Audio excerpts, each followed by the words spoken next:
Now going over to question 21, here we have a question with a lot of steps to it. So let's start by rewriting what we have. And next, we can notice that these two terms on either side of the equal sign both have the same denominator. So we can go ahead and move them to the same side of the equal sign by subtracting from both sides. And now that'll give us this on the left-hand side. So after subtracting it over to the left, it looks like that. Now, because we have those same denominators, we can go ahead and subtract the numerators. So we can have x squared, that's supposed to be squared by the way, x squared minus c squared over that radical. And that equals 39.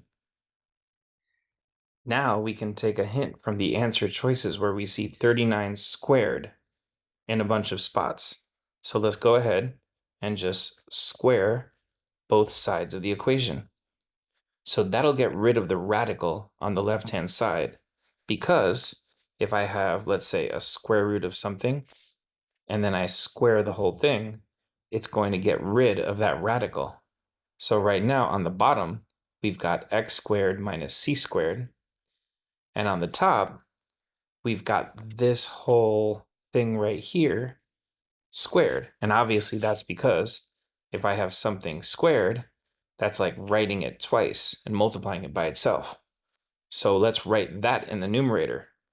It'll be x squared minus c squared times x squared minus c squared.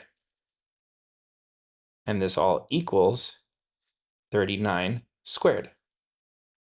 Now we're in a position where we have the same thing on the top and the bottom. So we have two of these things on the top and one on the bottom.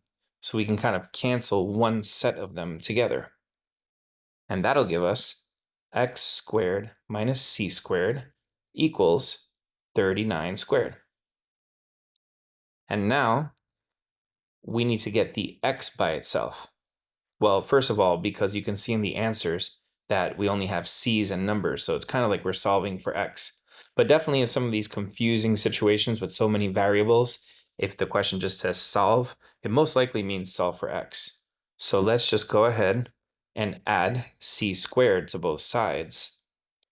And that'll give us x squared equals c squared plus 39 squared.